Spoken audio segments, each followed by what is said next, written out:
Months had passed since the night Noah apologized in the rain, and although things were slowly mending between them, Emma still felt the weight of what had happened. Trust was not something that could be rebuilt overnight. Yet every morning when she saw Noah waiting outside her apartment with her favorite decaf coffee and a gentle smile, she felt hope return piece by piece. Seattle's winter had turned to spring, and with it came new beginnings. Emma's pregnancy was now showing, and Noah had moved in to support her. He took care of her diet, attended prenatal yoga classes with her, and even painted the nursery in soft yellow tones. One evening, as Emma sat in the rocking chair, watching him carefully assemble the crib, she couldn't help but smile. "You're really doing all this yourself?" she asked playfully. He laughed softly. "I want to make sure everything's perfect for our little one. No shortcuts this time." His words carried meaning deeper than furniture. He wasn't just building a crib, he was rebuilding trust. Despite the progress, there were still moments when Emma's heart stung with memories of his doubt. She remembered how alone she felt the day he questioned her loyalty, and that pain lingered like a shadow. One afternoon, while she was at the doctor's appointment, she saw a familiar face in the waiting area. It was Tyler, the same friend Noah had used for the fake test. Emma froze for a second, unsure whether to approach him. Tyler noticed her and smiled nervously. "Hey, Emma, how are you?" "I'm okay," she replied politely. "You must know what you did really hurt me, right?" Tyler sighed and looked down. "I do. I told Noah from the start that his idea was stupid, but he was so scared of losing you. He thought if you passed his test, he'd finally feel secure. But when I saw how much it broke you, I realized it wasn't a test of you, it was a test of him." Emma nodded silently. His words struck deep. She realized Noah hadn't acted out of malice, but out of fear of repeating his parents' mistakes, fear of being betrayed, fear of not being enough. That night, when Noah came home from work, Emma decided it was time for an honest talk. "Noah," she began softly, "I saw Tyler today." He looked startled. "You did? What did he say?" "He told me why you did what you did. I understand it now, but I want to make something clear. Love can't survive constant testing. You can't measure someone's heart like an experiment." Noah listened quietly, his expression filled with remorse. "You're right," he said. "I was so afraid that history would repeat itself. My dad always thought my mom would leave, and that fear made him push her away until she actually did. I guess I became just like him." Emma reached for his hand. "You're not your dad. You're better than that. You just have to believe it." He squeezed her hand gently. "I don't deserve your forgiveness, but I'll keep earning it every day." Over time, their relationship grew stronger than before. They attended couples counseling, learned how to communicate better, and slowly, the walls between them disappeared. Noah began writing her little notes every morning, words of appreciation and love that reminded Emma of the man she first fell for. "Can't wait to meet our baby," one note read. "And thank you for not giving up on me." The months flew by quickly. Emma's belly grew, and so did their excitement. Noah was more attentive than ever, reading parenting books, cooking her meals, and talking to the baby every night. On one peaceful night in late June, Emma felt a sudden sharp pain in her stomach. She gasped and clutched the couch arm. Noah rushed to her side, panic flashing across his face. "Is it time?" She nodded, breathing heavily. "I think so." They hurried to the hospital, their hands clasped tightly together. Hours later, the cries of a newborn filled the room. Noah's eyes glistened with tears as he looked at their baby girl. "She's perfect," he whispered, kissing Emma's forehead. One day, Ryan stopped replying for a whole week. Emily grew restless and finally took the first flight back to Boston. When she reached Ryan's apartment, the door was slightly open. She walked in, calling his name. The place was empty except for a note left on the table. Her hands trembled as she picked it up. "Emily, I had to go back to Chicago. The firm reopened the case to clear my name officially, and I might have to testify. Don't worry, I'll be back soon. Please don't stop living your dream for me. Love, Ryan. Emily sat down, holding the note close to her heart. She whispered, I'll wait. 3 months later, she received a call from Ryan. His voice was filled with relief. It's over. They cleared everything. I'm coming home. When they finally met again at the Boston airport, Emily ran into his arms, crying with joy. You came back, she whispered. Ryan smiled. I told you, fate always finds a way. Years later, as they walked hand in hand along the same river where their story began, Emily looked up at him and said, that night when you were a stranger, I never thought you'd become my forever. Ryan kissed her forehead gently. Sometimes, the unknown turns out to be the best part of life. Months passed peacefully after Ryan returned from Chicago. Emily and Ryan's bond grew even stronger, rooted in trust and deep affection. They decided to move into a small house near the seaside in Cape Cod, a quiet place where the sound of waves replaced the city noise that once surrounded them. Emily opened her own design studio, while Ryan started consulting for a new firm.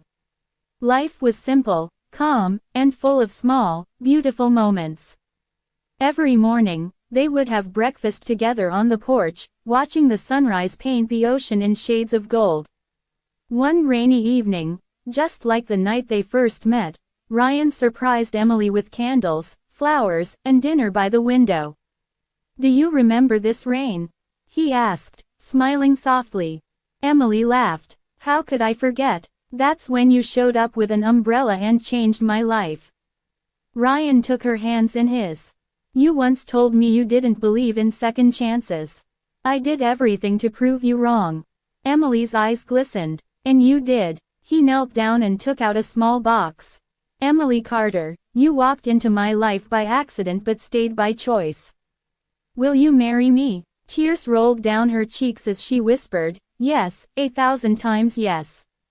The sound of rain outside grew stronger as if nature itself was celebrating their moment. Months later, they were married in a small beach ceremony attended by Sophie and close friends.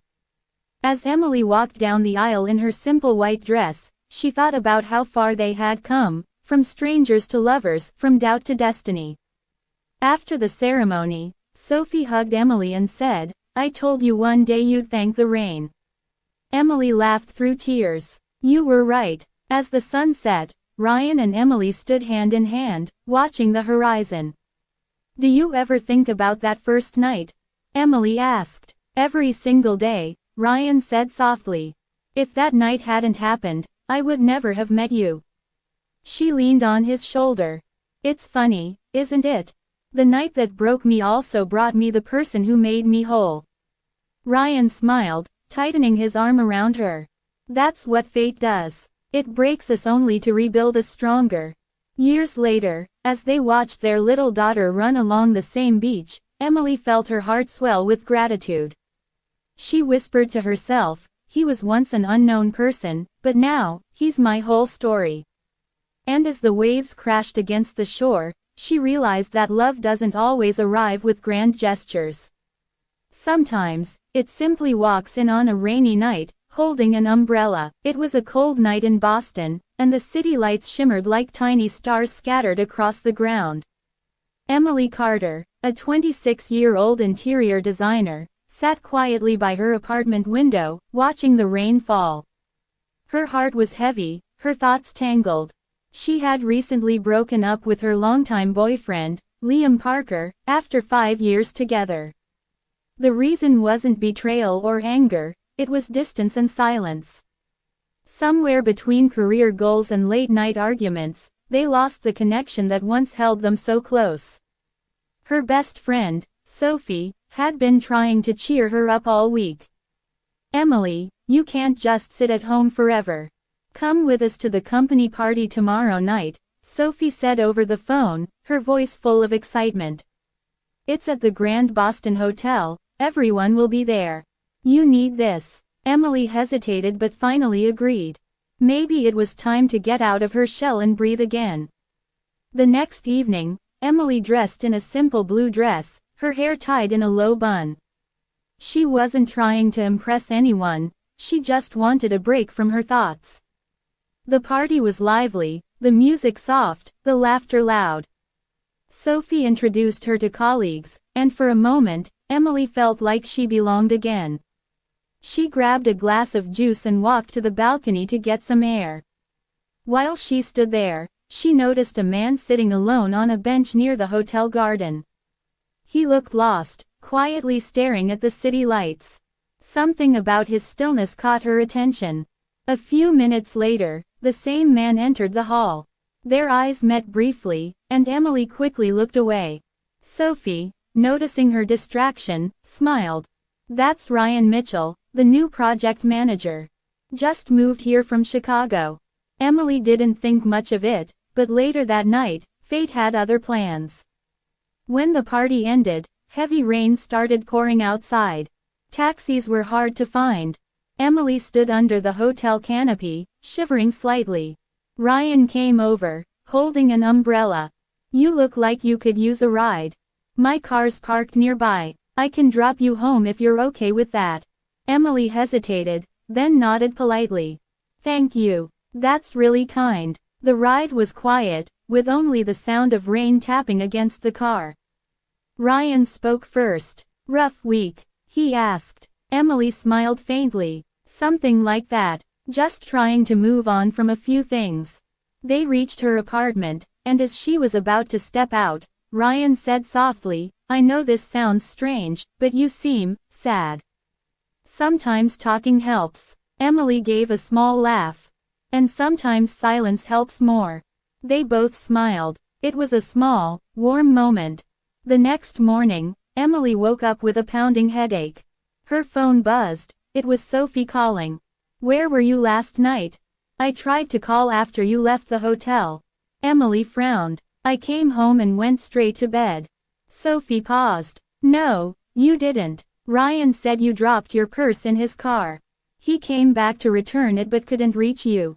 Emily froze. She looked around and noticed her purse wasn't in her apartment. Confused, she checked her messages. There were none. She quickly called Ryan back.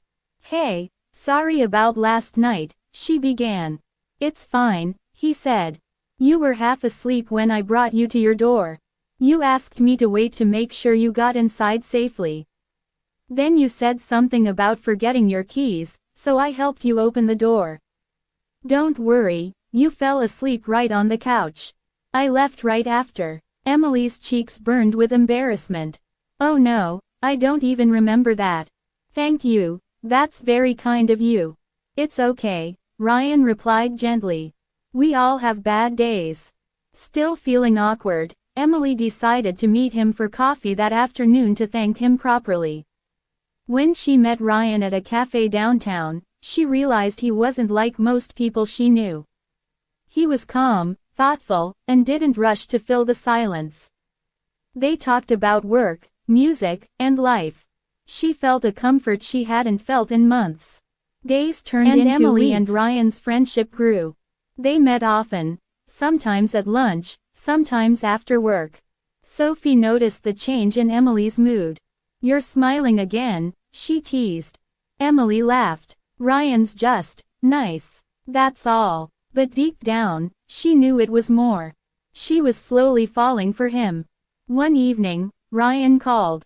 His voice sounded off. "Can you come to the park near your place? I need to tell you something." Emily rushed over, concerned. When she arrived, he looked pale. "Emily," he began, "I didn't want to tell you this, but I think you should know. The night I drove you home, something happened. You fainted in the elevator. I called for help, and the security guard helped me carry you to your apartment. You were fine after a few minutes, but you don't remember because you were half conscious. I stayed until you fell asleep to make sure you were okay." Emily was speechless. "Why didn't you tell me earlier? I didn't want to make you uncomfortable. I didn't do anything wrong. I promise." She could see the honesty in his eyes. She nodded slowly. "I believe you, Ryan. Thank you for staying." That night, Emily couldn't sleep. She felt a strange mix of emotions, gratefulness, confusion, and something deeper. The idea that she was cared for, even by someone she barely knew, touched her heart. A few days later, she invited Ryan to her apartment for dinner. They cooked together, laughed, and shared stories. As the evening went on, Emily realized she no longer felt broken about her past. Ryan had unknowingly healed a part of her heart. Months passed, and their friendship blossomed into a quiet love. It wasn't rushed, it grew through understanding, kindness, and shared moments. Ryan confessed one evening, "You were a stranger that night, but now, you're the person I can't imagine my days without." Emily smiled softly. Maybe sometimes, meeting an unknown person is what saves us. Years later, as they stood together at the same balcony where they first met, Emily thought about that night, the rain, the loneliness, the chance encounter. What began as an accident turned into the most beautiful chapter of her life. And every time she looked at Ryan, she remembered that sometimes fate doesn't knock, it gently enters through the rain, carrying an umbrella and a kind smile.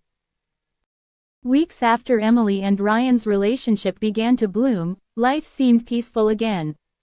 Emily felt joy returning to her days, and Ryan became her constant support.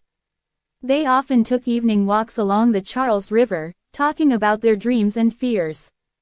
But one quiet night, everything changed.